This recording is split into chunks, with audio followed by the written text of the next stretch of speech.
Welcome to RUTV Live, your weekly campus current affairs talk show. My name is Jackie Wilson, and I'm joined today by Greg Hanna, the executive producer and anchor of RUTV News, and Brendan Sylvia, the executive producer and reporter for RUTV News. So thank you so much for joining us today. We're going to be talking about John Tory's proposed budget, which was presented to Toronto City Hall last Tuesday. I think one of the main points that we are looking at and discussing today is how much money John Tory is spending and really talking about transit. Do you think the right amount of money was put in the right places? Greg, I guess, or Brendan, let's start with you. Yeah, I mean, I think that he allocated upwards of 40% to go towards transit, and it's really needed. However, within transit, I'm not sure that he's spending the money properly. Of course, as you know, there's funding to make rides free for anyone under the age of 12. I'm personally not a big fan of that. I think, you know, given the fact that the TTC does need a ton of work, Scarborough needs a subway as well, it's just not the right place to put those funds. Here's the thing, giving the free rides to people under the age of 12 is only going to cost them around $7 million a year. So for $7 million a year, he can offer free transit to those who are less fortunate. Who is this going to benefit, offering free transit to those who are under 12? If you're a rich kid, your mom's obviously going to be able to afford to drive you or pay for your transit. So this is going to be benefiting those who are less fortunate. So I think that was probably a wise call.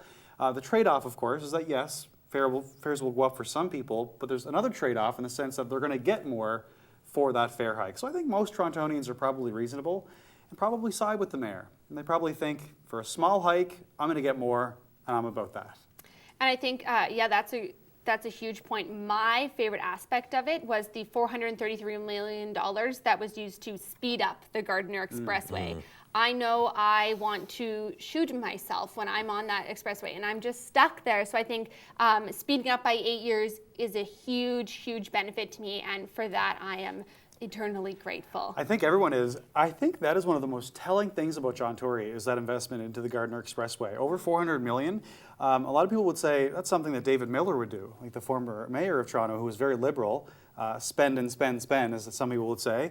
But he's clearly indicating that he's tired of the congestion, and he was elected on the promise to get rid of congestion, so he's willing to invest that money. Yeah.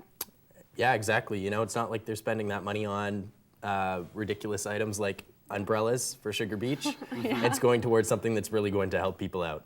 Yeah, no, I completely agree. So another big topic was the budget, how we're going to get the money. So that's going to come from the proposed tax increase of 2.25%, 2.75% if you include the added 0.5 for the Scarborough subway levy. So Mr. Tory always says that he's very proud of the budget that he's put forward. Do you think that it's justified, all the money and the increase for what we're getting?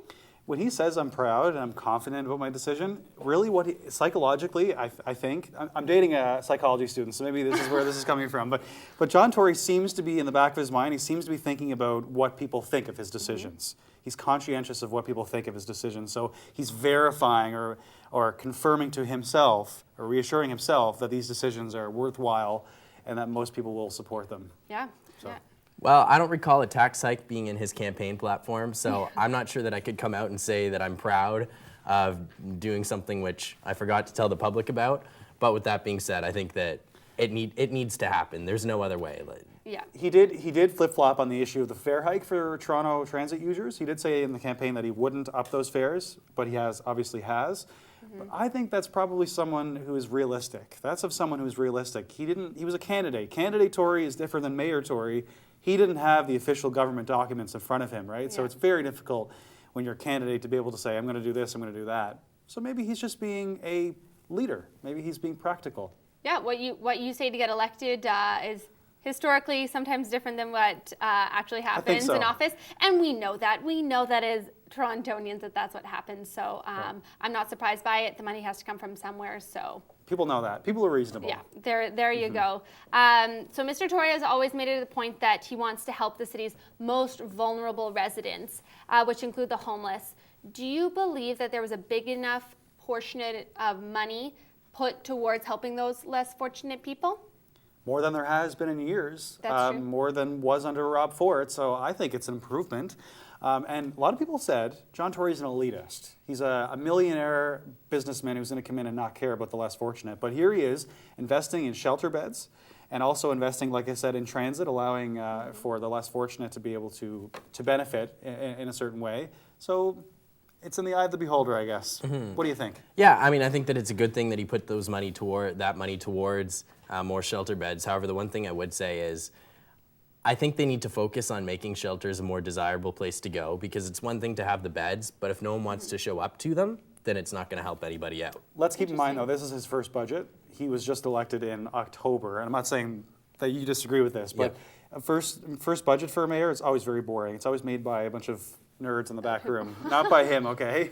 But the next mayor will be the next budget will be something to look at, because that'll be more about what he stands for, I think. Interesting. Yeah, I would say that it was a $7.9 million addition from what Mr. Ford had to help those less fortunate. So I think that's a wonderful increase for the city. Like you said, with the increase in beds, 181 beds I don't think is quite enough. I think there's a lot more that can happen with the city. But overall, I think it's a genuinely, I think I'm happy with the increase or the first step forward. Absolutely. For the first few months in, it's a nice injection. I think he's put in a nice injection. So it'll be nice to see where he goes from here. Of course. Yeah. Yep. No, I completely agree. So just as a way to close up, I think it's always important to look at what Mr. Tory says. He agreed that his budget was sensible, prudent, and balanced. Bottom line, do you agree? Disagree? 100% agree. Agree? Well, he called it prudent. I can't say when you're running an $86 million or asking the province for $86 million to make up for a shortfall that it's prudent. So that was pretty weird, Yeah. I have to say. Huge shortfall. I think it's a classic example of overspending. I think it's him being a smart businessman. There you go. Agree to disagree. I like it. Thank you so much for joining us today on RUTV Live. That's all we have. That's all the time we have for now. If you'd like to see some more student-produced content, you can visit rutvlive.ca, and we're also on Facebook, Instagram, and Twitter. So please send us your thoughts at rutvlive_. We'll see you next week.